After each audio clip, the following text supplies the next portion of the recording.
Welcome back to our channel, Book Talks Podcast. This is Kayla, and today I'm going to get into the books I read this November and get into some hopefuls I have for December. So, I mentioned at the end of my last reading up a video that I started the first book in the Magnolia Parks series, and I think I mentioned that I just didn't. I mean, it was a good book, but I didn't get the hype of like Magnolia Parks, Daisy Haites. Like, I'm like, what the heck? Because it's good. It's a good read, but I'm not like obsessed. So I take that back. And I'm obsessed. So this November, this is all I read. I read 4 books. I am obsessed. I couldn't put them down. I was doing them audiobook, ebook. I was switching back and forth.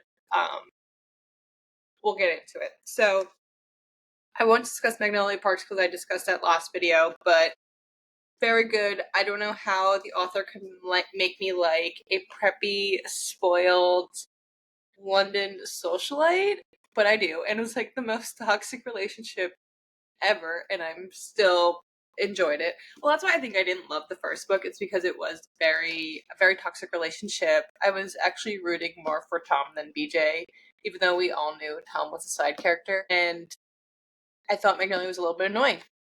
I feel bad saying that now because I fell in love with her in the next books. That was my first POV of Magnolia. I definitely think I enjoyed Daisy more off the bat than I did Magnolia.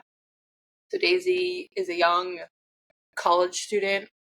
I don't really understand how the university system works in London, if I'm being honest, but she's in med school. Her brother is a gang lord, Julian, and it's the romantic stories of her and Christian. Christian is one of Magnolia's friends. So that's where this book kind of starts off. Christian is rebounding from Magnolia, and we get to know more about Daisy and Julian's dynamics with being brothers and sisters, and also being a gang lord. I've not really read a lot of gang lord books. I don't really know if that's a genre of books that are out there. I honestly say I haven't heard of many, but Jessa Hastings has made me love Julian so much. Much as I wish he wasn't a gang lord, I still adore him. I will take plenty more books just like this, actually. I really like how Daisy does see the best in her brother, despite most people thinking he's just not a good person.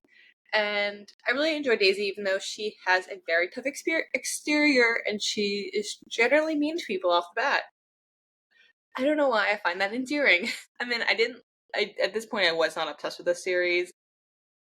I feel like I've been speaking so highly on the series as a whole because of my thoughts after reading the completed series, but for me this was a 4 out of 5 read.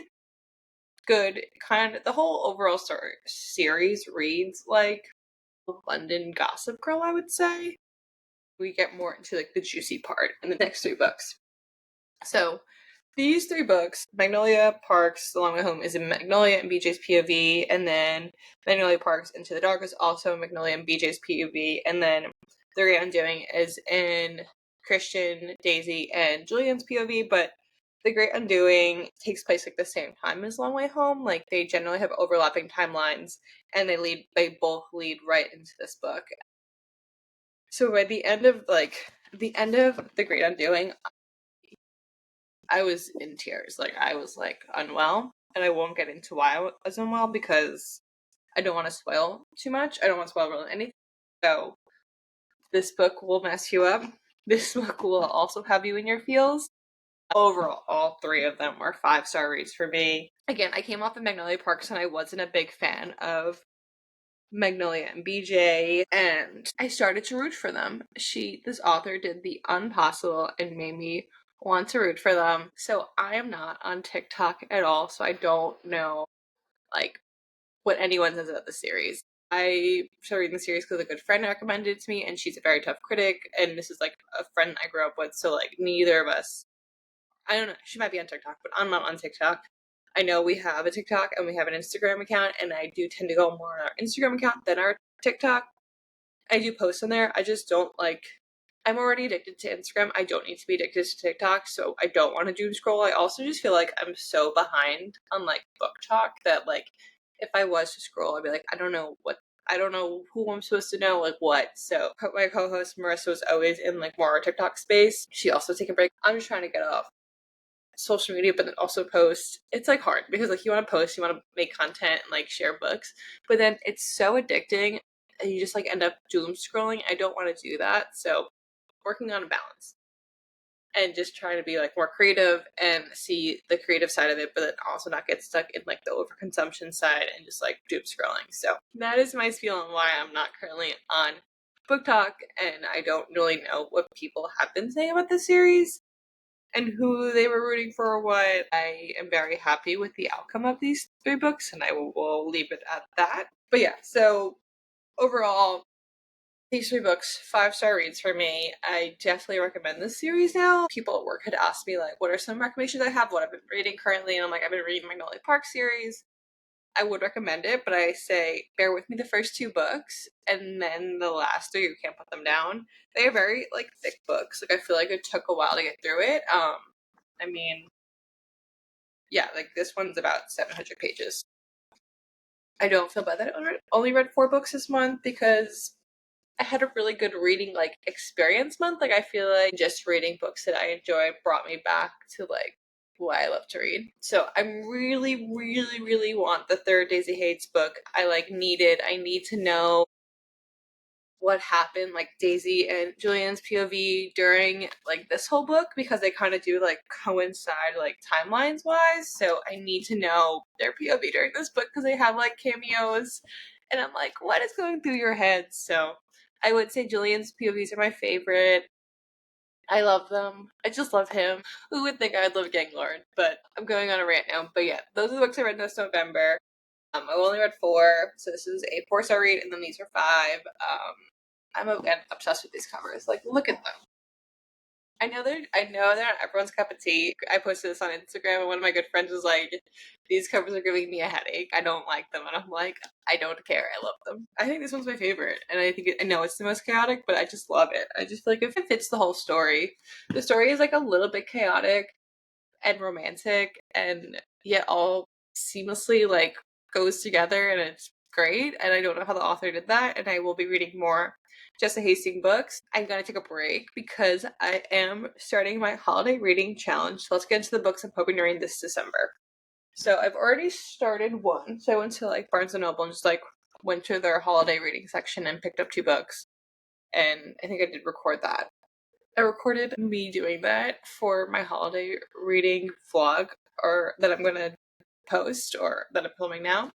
But the first book I started is Holiday Ever After by Hannah Grace. I do like Hannah Grace from, what was that series? Oh, Icebreakers. Not that I loved Icebreakers, but it was okay. Yeah, Icebreakers was a lot. I mean, I read Wildfire, and I did like that one better.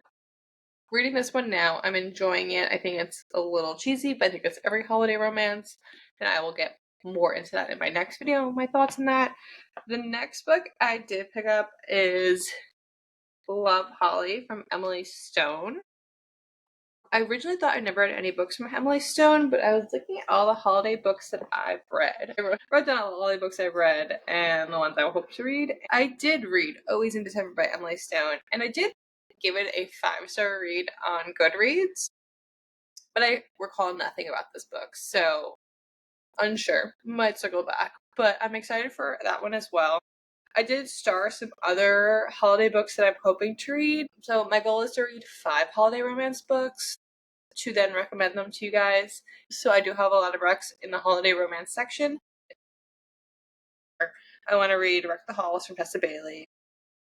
I do like Tessa Bailey. Sometimes I think her books are hit or miss. Sometimes they're way too cheesy. Sometimes they're just a perfect amount.